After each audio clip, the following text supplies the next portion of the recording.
Welcome to Season 2 of the Ultimate Skyrim Let's Play series. This video will introduce you to the background and family history of our character, a Redguard spellsword named Raithen Voss. Our story begins in Morrowind, with Raithen's grandparents on his father's side, Arin and Yuleni Voss. In the 5th year of the 4th era, 200 years before the events of Skyrim, Morrowind's volcano, the Red Mountain, has erupted.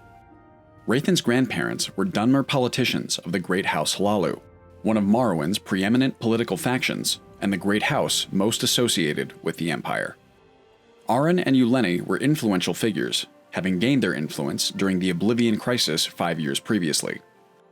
In the aftermath of the Red Year, they worked from their home city of Narcissus to orchestrate the exodus of Dunmer refugees who were displaced by the volcano's eruption. However, when the Argonians invaded Morrowind 1 year later, Arin and Yuleni themselves were forced to flee to the Imperial City, where they settled among the Imperial aristocracy thanks to their positions within House Hlalu and their history of cooperation with the Empire. From their new home in the Imperial City, Arin and Yuleni continued to exert whatever influence they could over Morrowind's politics. 20 years later, in the 38th year of the 4th era, Yuleni gave birth to a son named Kalin Voss, who would later become Raithen's father. Kalin was born in the Imperial City and was raised among the aristocracy by his Dunmer parents. Though Kalin experienced some degree of ostracizing by the other children for his Dunmer race, his early childhood was generally happy. However, in the 48th year of the 4th era, when Kalin was 10 years old, the Imperial City was invaded by the floating city fortress of Umbriel. Kalin was nearly killed during the invasion, but he was rescued by his parents and by a cohort of Legion soldiers, though his mother was gravely wounded in the process and lost her ability to walk due to her injuries.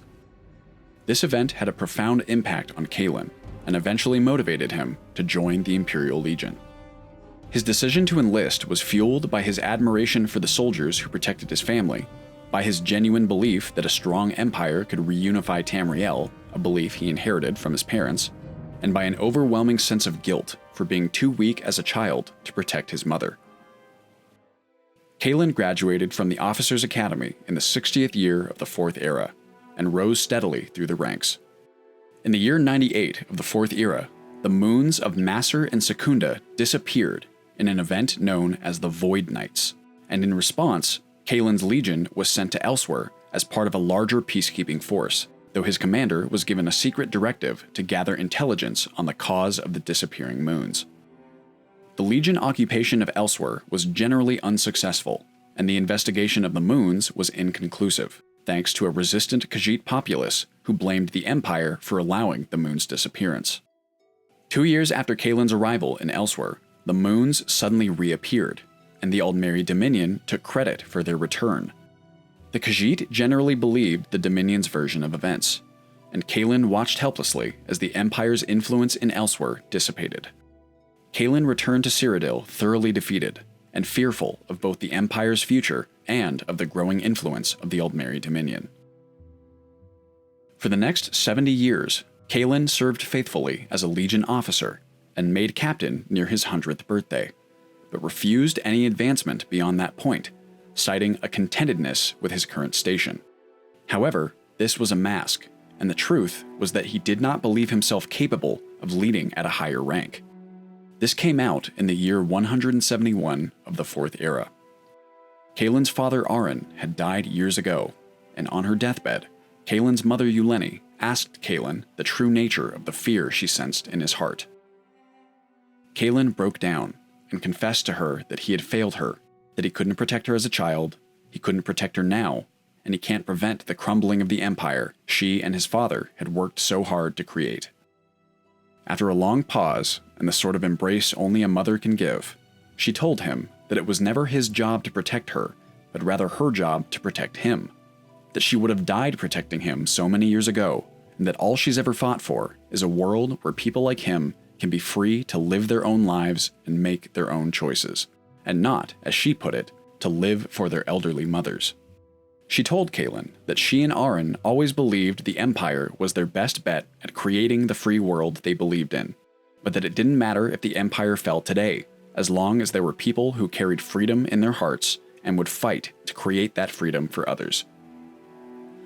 Yuleni's words would echo through Kalin's mind for the rest of his life, but especially in the following years, as later that same year, the Aldmeri Dominion invaded Cyrodiil, sparking the Great War. When the war began, Kalin was stationed in the Hammerfell city of Ghislaine, under the command of an accomplished Legion general named Decianus. In a flash, a Thalmor general named Lady Arenelia attacked the southern coast of Hammerfell with an overwhelming fleet, forcing Kalin and the rest of Decianus' legion to retreat across the Alakir Desert in an event known as the March of Thirst. It was during this retreat that Kalin met a Redguard warrior who was also retreating across the desert with the remainder of her forces after their home city of Tanith was razed by the Thalmor. That warrior's name was Carmina Altanith, and she would later become Rathan's mother. Carmina was born in the Hammerfell city-state of Tanith in the year 132 of the Fourth Era. Like Kalin, Carmina was the child of two prominent politicians, her father, Cyrus at Azir, and her mother, Rhienna Altanith. Carmina's parents were retainers of House Suda, one of Tanith's largest noble families, and like any noble of Tanith, Cyrus and Rhienna were members of the Forebears, one of Hammerfell's two major political factions, with the other being the Crowns. Carmina's childhood was charmed in some of the same ways as Kalin's. She was born an aristocrat to wealthy parents and lived among aristocrats for all of her early life. In another parallel to Kalin's upbringing, her parents raised her with the contemporary philosophies of the Forebears, who valued diplomacy and trade with other countries and cultures, and opposed the isolationist Hammerfell first philosophies of the Crowns.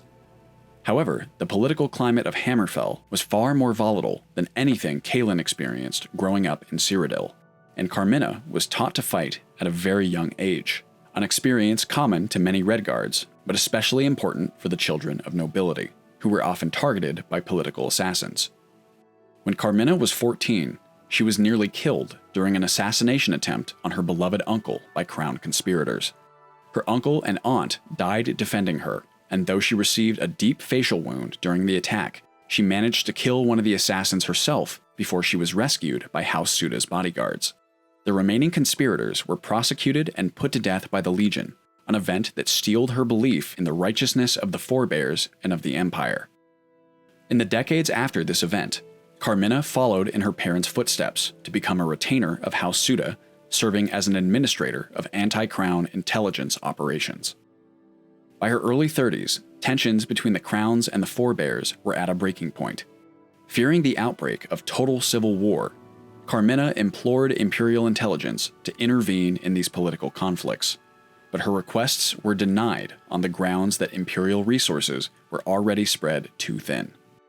Carmina viewed this non-involvement as a betrayal, and when the Crowns and Forebears did in fact go to war in the 168th year of the Fourth Era, her once impregnable faith in the Empire was severely diminished. The civil war between the Crowns and the Forebears raged for 3 years, causing widespread devastation of Hammerfell's southern coast. But just when Carmina believed things were at their worst, the Thalmor fleet of Lady Arenelia arrived in Hammerfell and laid siege to Crown and Forebear cities alike. This marked the beginning of the Great War, for which Carmina and her kinsmen were entirely unprepared.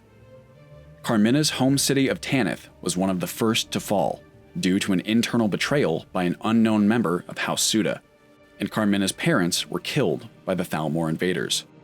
With no prepared response for this surprise attack, Carmina was forced to flee across the Alakir Desert towards the city of Skaven, and it was during this retreat that she met Kalin.